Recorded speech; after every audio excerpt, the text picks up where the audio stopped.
C'est la deuxième mi-temps de 13h Foot. Nous sommes toujours avec Bruno Derrien, avec Francesca Antoniotti, avec Bruno Roger Petit, avec Giovanni Castaldi et ceux qui nous font l'amitié de nous suivre le dimanche savent que la deuxième mi-temps est toujours difficile pour Julien Pasquet parce qu'il faut tenir l'enfant, il a faim.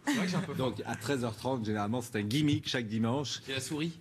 La souris dans l'estomac. Vous connaissez pas? Non. Cette expression, avoir une souris dans l'estomac? Non, je ne connaissais pas. C'est la petite souris qui laisse la nuit, mais je ne connaissais pas. Pour moi, Bon. Paris Saint-Germain, Bordeaux, hier, le PSG a gagné 2-0. J'ai envie de dire... Alors, c'est peut-être le meilleur match du Paris Saint-Germain depuis le début de saison. La meilleure première période, allons-nous dire, peut-être. On va regarder les images ensemble. Finalement, Paris, donc, qui est 3e du championnat.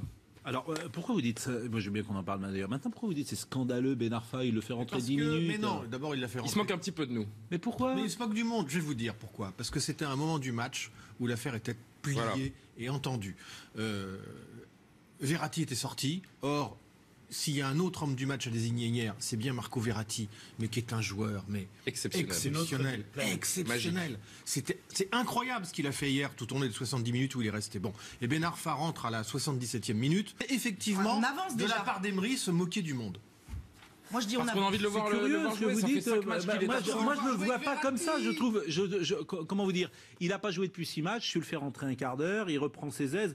Je trouve que c'est là encore. Non, je vais vous dire parce que moi je perçois pas du tout ça. Donc j'ai regardé ça de très près. Oui, moi aussi j'ai vu le match.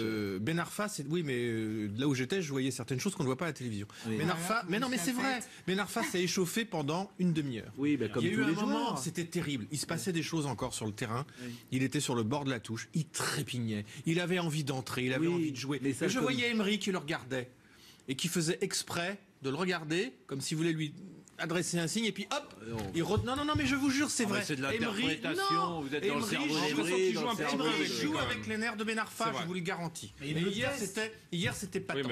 Bien sûr qu'il le teste. Moi, je trouve que déjà c'est bien de l'avoir fait rentrer. Il fait rentrer un quart d'heure. Il n'a pas joué depuis 6 matchs. Il n'y a plus rien à jouer. Voilà. Moi, j'ai envie d'être optimiste. C'est vrai que la relation avec Verratti, elle est intéressante. Faire sortir Verratti avant, ça visse un peu le. C'est peut-être l'argument le plus intéressant. Oui, je l'ai donné aussi. Non, mais je suis d'accord. Car je suis d'accord. On en a parlé d'abord. Oui. Bon, écoutez, il a fait le match quand même, et d'une certaine manière, ça veut dire qu'il n'est plus écarté, il n'est plus hors du groupe. Non, mais bien sûr, mais il n'est pas hors du groupe. Après, le faire rentrer 10 minutes, c'est cruel dans la manière, parce qu'il n'y a plus rien à jouer, comme on l'a déjà répété. Mais après, les mots ont un sens, c'est cruel. C'est cruel pour Ben Arfa, parce qu'il a envie. On va pas reprendre les arguments. Simplement, Pascal, ce qui est vrai, c'est que d'une certaine manière aussi, le faire rentrer, on peut voir les choses positivement, c'est également le récompenser. Évidemment. C'est moins cruel de laisser sur le banc de touche. Il a raison, Bruno. La parole de bon sens aurait été pire.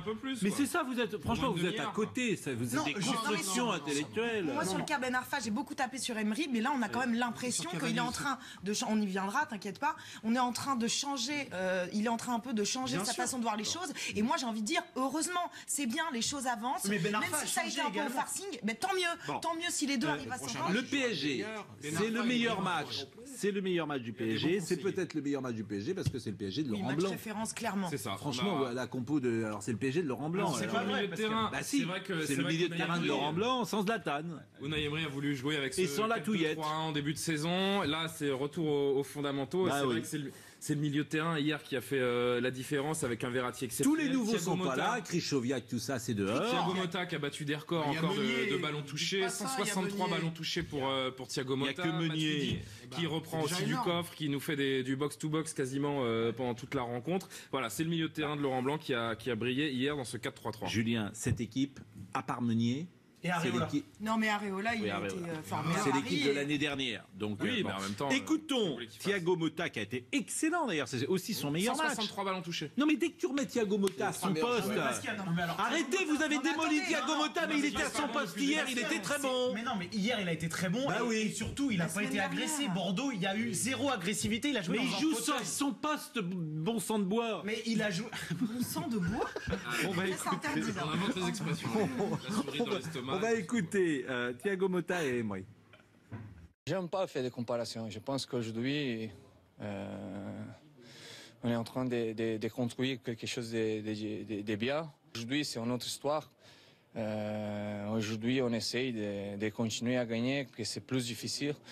j'ai dit, ça fait 4 ans que j'ai dit que c'est jamais facile et continuer à gagner, c'est encore plus difficile et on va essayer cette année de conquérir les titres qu'on a des objectifs et ça va commencer pour le championnat. Les 2 buts, il a donné la confiance, il a donné la tranquillité pour le match. Et après la deuxième mi-temps, l'intention c'est la même. C'est normal que nous voulons faire le 3e but pour toute la tranquillité avec les matchs. Mais je crois qu'aujourd'hui l'équipe l'a fait avec la confiance, avec un joué, un bon match. Bon, c'était un stratège, mais il a piqué les chaussons de Laurent Blanc. Quoi. Oui, mais il a vendu le grand stratège. En fait, il joue comme Blanc. Non, mais ça ne fonctionne que quand il reprend les partitions de Laurent Blanc. Vous avez raison. Je veux bien tout entendre. Mais à un moment donné, il va falloir ouvrir les yeux sur cette Emery. Je suis désolé.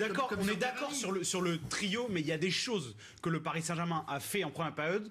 Le PSG d'Emery que le PSG de Blanc ne faisait pas. La récupération très haute, cadenassée dans des côtés, emmener l'adversaire sur les côtés et l'étouffer, c'est des choses que j'ai pas vues avec beaucoup plus haut qu'avec Laurent Blanc. C'est à la fin du bal qu'on paye les musiciens. Oh. Voilà, on fera le bilan. Et non, dans ces cas-là, qu'est-ce qu'on dit jusque-là? Il faut bien comprendre. Bruno en a parlé vaguement tout à l'heure. Il y a quand même quelque chose. Giovanni voudrait dire quelque chose d'important. Oui, Giovanni. Il y a juste quelque chose quand même. Il y a le Paris Saint-Germain avec ou sans Verratti. J'ai juste quelque chose qui est exceptionnel. Et alors, on parle souvent de son jeu avec ballon. Ce qu'il a fait hier dans la récupération du ballon a été exceptionnel. Le placement, les anticipations, bloquer les contre-attaques, c'est majestueux. Il y a une action exceptionnelle en deuxième mi-temps où vous avez Ménez qui s'en va tout seul dans son couloir. Et vous avez une fusée bleue qui arrive. C'est Verratti. Ouais. Et il voit qu'il va être crocheté par Ménez. Et que comme il est lancé, il risque d'être emporté par son élan. Et il se jette par terre pour récupérer la balle en tombant avec son pied droit. Ouais. Je peux vous dire, tout le parc s'est levé. Ça valait en termes d'ambiance un but. C'était, mais moi je n'avais jamais vu ça, c'est en termes d'appréhension de l'espace, d'intelligence de jeu, de réactivité. Et la relance derrière, elle est très propre. Et voilà. C'était un moment mais exceptionnel. C'est le geste du week-end. Ça vaut un but. Oui, je suis d'accord. Vous avez raison. Bon, Cavani, votre ami Cavani. Francesca, accusé, levez-vous. Est-ce que vous êtes... Ce serait plutôt accusé. Non, mais c'est vrai, vous avez été un peu sévère avec lui, on peut le dire, ça nous arrive tous. Un bon mot, on va pas. Voilà, c'était. Non, mais je suis ravie qu'il m'ait entendu. Non, c'est grave. Ce qui est dommage, c'est qu'à chaque fois, il faut crier. Tous les tweetos qui vous ont entendu. Oui, les tweetos, ils sont. Non, mais en plus. Il y a un peu d'esprit et d'humour, de dérision. Ce n'est que du football. Franchement, quand je vois que je lis des choses là-dessus. Non, c'était grave. Je m'en suis pris beaucoup depuis 2 semaines, mais je pense que je l'ai mérité. Non, arrêtez, dites pas ça. Non, mais j'ai mérité des critiques sur ce que j'avais dit sur Cavani. Il faut savoir reconnaître. Maintenant, on dit tout ça. Maintenant, il y a beaucoup de supporters du Paris Saint-Germain qui ont critiqué eux aussi Cavani et qui me sont tombés dessus un petit peu cruellement. Mais bon, bref, c'est pas grave. Francesca, au lieu de nous présenter son mea culpa, elle ferait mieux de nous présenter des excuses et de s'en aller sur la pointe des pieds en souhaitant qu'on l'oublie. Mais le mea culpa, c'est la même chose des excuses. Vous essayez de détourner une phrase de François Mitterrand lorsqu'il avait dit, il nous a présenté son bilan, on attendait qu'il nous présente ses excuses. Donc je connais cette phrase. Et vous dites, au lieu de nous présenter son mea culpa, elle devrait nous présenter ses excuses. C'est la même chose. Tout ça pour faire un bon mot. Vous avez un carton jaune ou rouge, vous citez les auteurs des autres pour faire des bons mots. Mais pardonnez-moi, ça c'est... Il y a des gens comme ça, avant d'aller dans des dîners, ils prennent le dictionnaire des citations. On le fait ensemble. Ça c'est pas beau. Bon, le chiffre Cavani sur Twitter très vite pour revenir à ce qu'on disait sur le milieu de terrain de Laurent Blanc. C'est le milieu de terrain de Laurent Blanc, nous dit PSG Origine, donc le milieu de terrain de Zidane, c'est celui de Benitez. C'est vrai qu'on peut aller très loin. On peut aller très loin dans ce genre d'argument. Oui, Pascal, vous avez raison. Il y a un chiffre à vous montrer sur Edinson Cavani. Il est en très grande forme actuellement. Cavani qui a mis la machine en marche. 9 buts marqués sur les 5 derniers matchs, toutes compétitions confondues, par l'attaquant uruguayen qui réalise le meilleur début de saison de sa carrière. Meilleur buteur de Ligue 1, deuxième meilleur buteur européen derrière Agüero. C'est tout, devant Suarez et quelques autres. Revoyons les images du match parce que les 2 buts sont somptueux de Cavani. Il en est Cavani à 11 buts alors qu'on revoit donc les images. C'est compliqué, mais vous les aimez bien faire remarquer. Tout à l'heure, ce sera les questions derrière. Ce qui est très intéressant avec Cavani, c'est qu'il arrive, c'est en train de monter en puissance, il arrive à conserver sa lucidité offensive malgré tous les efforts qu'il fait, parce qu'il fait toujours autant d'efforts, comme quand il était sur un côté. Et là, il est axial, mais il arrive à finir les actions tout en se démenant. Alors, passons aux ultras. parce que les Ultras étaient de retour quand même au PSG, et ça c'est une bonne chose. On écoute Matuidi et Thiago Silva. Juste préciser, Pascal, qu'ils étaient en... Vous n'êtes pas un peu chamallow là sur le coup? Non mais si moi je dois faire un mea culpa, vous aussi vous devez faire votre mea culpa. Mais non, mais les Ultras, mais non, mais ils se sont très bien comportés hier, il n'y a pas de souci quand ça se passe comme ça. On va juste préciser qu'ils étaient environ 200 et que c'était la première fois que les Ultras faisaient leur retour au parc. Écoutez, c'est une bonne chose. Moi j'ai vu. C'est vraiment fantastique de jouer dans une ambiance comme ça. On sait qu'ils n'étaient pas tous là, donc ça promet pour l'avenir et j'espère que ça continuera ainsi, surtout sans violence et que ça soit à la fête pour tout le monde. Nous on aime ça, jouer dans un stade comme ça, c'est magnifique. C'est important parce que tu sens plus fort dans le terrain quand tu vois que les supporters sont là, ils te poussent vers l'avant. C'est très important, surtout un moment difficile. Aujourd'hui, la fatigue qui est arrivée, mais ils ont resté toujours positifs avec nous. Et c'est pour ça qu'on a fait un bon match aussi. La journée des Ultras hier, Mathieu Cavada les a suivis. Le match avec à la clé une petite mauvaise surprise de dernière minute. Sur la quinzaine de personnes qui étaient censées encadrer les Ultras, 6 se voient refuser l'accès au stade, y compris le président du collectif. On comprend pas, voilà, c'est des gens on était censés cadrer le truc, gérer pour que tout se passe bien en collaboration avec le club et les services de police. Non, on nous a pas expliqué, on nous a juste dit que c'était une décision de la préfecture de police et que c'était non négociable. 6 exclus, mais les autres peuvent rentrer. Moi je dis liberté pour les Ultras, ça va être chaud, mais bon, ce n'est que le début. Ça fait 6 ans qu'il attendait ça. Nous, ce qu'on veut, c'est juste l'ambiance, mettre de l'ambiance au stade pour que les joueurs sentent le 12e homme derrière eux. C'est des souvenirs d'enfance. Moi, je venais au parc quand j'avais 12 ans. C'est tambour, c'est les chants, c'est du bruit, c'est la cohésion, c'est venir avec les potes et puis chanter ensemble. Voilà, c'est plein de choses.